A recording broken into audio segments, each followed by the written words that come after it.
My Borrowed Son. Chapter 14. Parker's Place. For the past 3 years, Parker had been a completely virtual student on a medical conditional pass signed off on by his pediatrician and his mom. His first day of school was a terrifying one. Parker's mom had set up a special classroom area with a camera for him to be seen as well as a computer for him to watch the lectures on. Perhaps it was because it was a private school versus a public school, but Parker felt like he was just like any other student. Mr. William Tamplin was a great teacher, and he always made sure everyone was seen and heard if they had questions.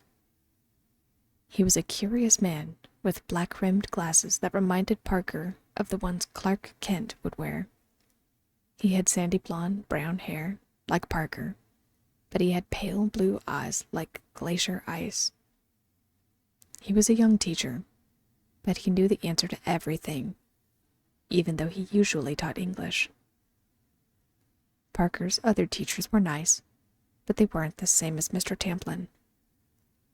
On that first day, Mr. Tamplin had Parker introduce himself and talk a little about what he liked and what he wanted to learn. All of the other teachers had Parker do the same thing as the camera and screen that represented him was shown to the class. Parker had never seen so many children his age before, and he was both excited and terrified. When he was in Mr. Tamplin's class, however, he felt safe, especially when it came to questions about why Parker couldn't come to class. That was another thing Parker liked about Mr. Tamplin. He, unlike the other teachers, didn't request that Parker explain anything about his condition. Parker and his mom went over the details in depth every day to make sure Parker didn't say too much. For whatever reason, Parker's mom seemed uneasy about Parker sharing the name of his condition and details about it. It was weird, but the small child figured that it was such a rare condition that not much was known about it, and that he wouldn't be able to answer the questions he would receive. So, Parker, if anyone asks, "I know, Mom. I just say that I have a special medical condition that is still being explored. It's not contagious, but it just makes me a little fragile, so I have to stay put at home until we find a better solution," recited Parker. It was the same thing he told everyone in his classes and to his teachers. There were a few who asked further questions when he was in private group study sessions, or if they had free chat time, and one of the kids came up and decided to talk to Parker. But Parker's responses were always the same, and so the topics were changed. Through his fall and spring of his first year, Parker made several friends. There was Bailey, a black-haired girl who loved to draw, and Billy, a kid who couldn't hold still to save his life. The three of them were fast friends because of their love for the same cartoons, and, with Amanda's permission, the three of them had phone calls and video chats outside of school hours. Neither of them seemed interested in Parker's condition, and for them, it was cool having a virtual friend. Sometimes they even called Parker the spaceman, pretending he was in some kind of protected facility that was doing research on Mars or whatever. In the end, it didn't matter. They had continued to be friends all through his classes, even as he excelled in nearly all of his subjects and jumped grades. Parker was good at making friends and learned quickly how to socialize without bringing up his special circumstances and condition. Now, for the first time, he was getting an actual birthday party. True, it was still virtual, for all of his friends to log in, but it was going to be the greatest thing ever. "Hey, Mom, I know it's a little early, But could I go ahead and log into Discord? Asked Parker as he tapped on the mouse. He was so close, tantalizingly so, to spending a great afternoon with his friends. The mouse danced across the screen, over the camera image, highlighting it every time it traced over the icon. Amanda approached and looked at the camera and its placement in Parker's room. It looked like everything was set up to avoid showing too much about him and his room. The thought of someone seeing Parker for the size he was felt close. Too close. But she wanted to give Parker this birthday. He was 13 after all. She thought of the gifts she had prepared for him and hoped she was doing the right thing with it. Years passed, and now he was officially a teenager. The time really had gone by so fast. Sure, she replied after a moment. I don't see why not. If you have any problems with the program or camera, just let me know. And remember, about my condition and what we talked about, I remember. Mom, thanks! Parker clicked on the camera icon so fast that it made Amanda's head spin. She carefully tiptoed away and listened as Parker began calling out to his friends. The moment his mom gave the go-ahead, Parker saw that Billy and Bailey were already online and ready for him. He eagerly entered the Parker's Party channel he created and watched as his friends' faces flickered onto the screen. "Hey, spaceman!" greeted Billy. He leaned forward so his nose was blown out of proportion. The grin he had on his face was absolutely priceless. "Sup, man? How have you been?" asked Parker as he leaned back in his chair and stared at the camera, at his friends. "Hey, what about me?" asked Bailey. She was dressed in a pretty pink dress and folded her arms in a full-body pout. "Hey there to you too, Bailey," Parker said with a wave. "You guys are the first online. Any word from Spencer or Selena?" "No, not yet."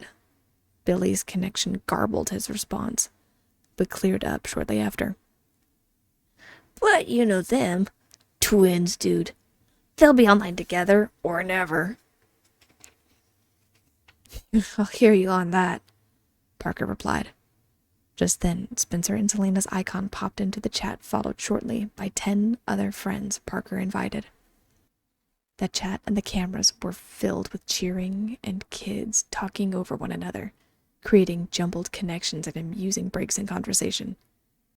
Games began of Among Us, Speed Racer, and a few other odd ones that Parker was able to access on his device. After games and other discussions of the fun, nerdy things that they were watching or reading, they took a break to sing happy birthday and open the cards they all made for Parker. Because of his condition, Parker requested that his friends make cards for him so that they could send to him later. They were all hilarious. Parker was rolling on the ground laughing, as was everyone else, and they decided to have an impromptu competition for whose card was the best. Selena won, naturally. Her sketching abilities were unparalleled, and her use of humor was worthy of the Sunday funnies. The image was Parker in a spacesuit, hovering over planets with Mars in the background. It looked like he was outside of some big space station, and the caption read, "Come at me, bro." And underneath read, "I wanted to have a space-themed birthday party, but there was no one to plan it. Happy birthday, Parker." What really caught Parker's eye was the little heart next to Selena's name. "Wow, Selena, that one is fantastic," Parker complimented. "Aw, thanks, Parker. Thanks, guys," said Selena with a wink. For whatever reason, Parker felt his heart flutter and his insides flip when he saw Selena staring directly into the camera, right at him. It was like she was right there looking into his eyes. "Only the best for my bestie," What? Billy roared. Here's my bestie. I talked to him first, so he's my bestie, retorted Bailey. Can't you all be my besties? Asked Parker. Hours passed, and eventually, everyone was called away for dinner or some other activity. Parker waved his hand and wished his friends a great day, and all wished him a happy birthday. Finally, it was just Bailey and Selena left. Well, Parker, I hope you had a great birthday, said Bailey. And don't worry, I'll be sending you my card ASAP. Yeah, same here, chimed in Selena. The look the two of them gave one another made Parker's hair stand on end. It was like there was some unspoken rivalry between the two of them that, for one reason or another, involved him. Parker wasn't sure really what was going on, but he didn't want to get in the middle of it. There was that instinct in him to back away slowly and hide under something big and tall, but Parker held his ground and swallowed his apprehension, addressing his friends. Well, I can't wait to get them, said Parker.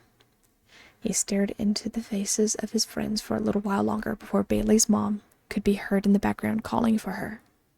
She huffed dramatically and leaned forward. You'll be getting mine first, so message me as soon as you get it, okay? Talk to you soon, Parker. Bye, said Bailey as she disconnected. Parker looked back at Selena, now realizing she was staring right at him. Her cheeks were a little rosy, and the light hit her eyes in a way that made Parker's insides flip. He swallowed dryly, but Selena spoke first. I'll be sending mine first, but I wanted to ask if it's okay if I post it on my Tumblr account before I do. I just want it to be just for you, but it would be good for my portfolio. I'm applying to the visual arts program and want to get some traction, Selena requested. Parker nodded, but a curiosity tugged at his mind.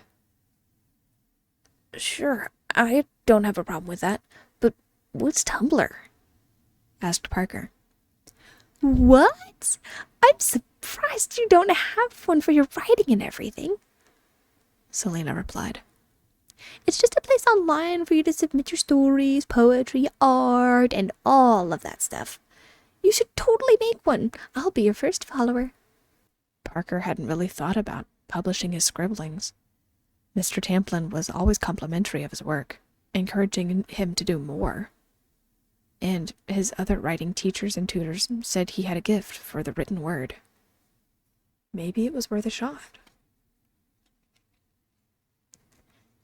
At the very least, it would give him a chance to make more friends. Sure. I mean, I have to double check with my mom and everything. But I'll send you the link if I get one. Sound good? Great! Well, I'll talk to you soon. Bye, Parker. The connection was cut, and once again, Parker was left alone in his room, his camera being the only one facing him. He stared at the lens and at his own reflection in the shaped glass. He wasn't sure why, but it made him feel the slightest bit lonely. Despite having friends and being online with him for hours, it didn't change the fact that he was still completely and utterly alone. Happy birthday to you. Happy birthday to you. Parker turned around to see his mom approaching with a cake with 2 tiny candles labeled 1 and 3 on top. It was his favorite, a strawberry cake, and he stepped out of his room to the bedside table to greet her. Thanks, Mom, smiled Parker as he gazed up at her. She balanced his cake, which was about as big as his torso, on the tips of her fingers as she smiled at him. You're so welcome, she said, her adoration clearly audible. Now, you know the rule. Take a big breath and make a wish. She held up her phone camera and hit record. Parker took a few deep breaths, unsure of what to wish for, and stared at the melting wax as it dripped down the edge of the candle. What did he want? What did he desire? He had friends and time at school. He had technology and knickknacks as well as all of the books he could possibly want. The only thing he would really want was to actually go outside and play with his friends. But that wasn't possible. It was too dangerous for him, as his mother explained on numerous occasions. Parker knew the wax wasn't dripping any slower, so, without a wish ready and writing himself a rain check, he blew out the candles.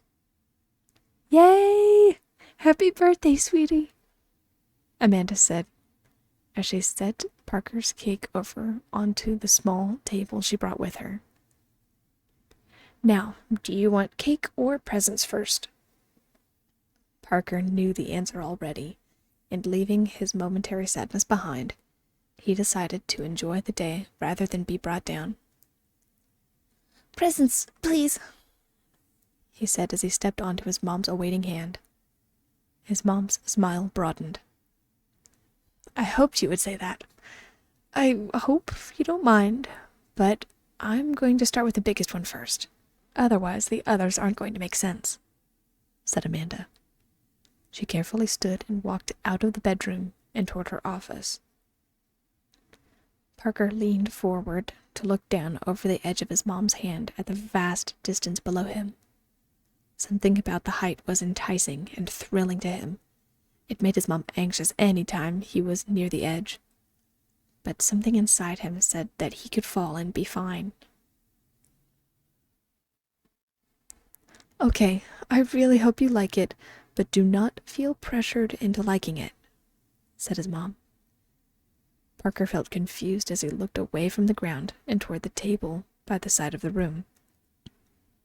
Immediately his mind went blank as he looked at the thing on the table. It was a miniature house. It was made of pale blue panels, and even had light brown shingles and white trim on the windows and doors. From what Parker could tell, there was nothing on the inside except for a few wrapped presents. It was 3 stories tall and had a little porch area with a gazebo. He honestly wasn't sure what to make of it until his mom asked, "Do you like it?" Parker, still unsure, gestured to the front door and his mom carefully set him down. The minuscule boy stepped up onto the porch, noticing how the steps were perfectly set for him. There was a wooden sign on the door that caught his attention immediately, adding to his swirling emotions. Parker's place. He reached out and pushed the door open, noting the hinges were just like the ones on the big doors, just smaller. When he entered the main area, he spotted a set of stairs on the left-hand side as well as 2 entryways leading to 2 rooms. The rooms themselves were massive, to the point where Parker could run from one side to the other, spin around, and stretch without fear of hitting anything around him. The outside world shifted as the house spun effortlessly around, and the far wall opened up into 2 separate panels. His mom knelt down and watched him intently as he walked over to the right and into the kitchen. There was a box which had a bit of a hum to it, and when Parker opened it, the air was cold.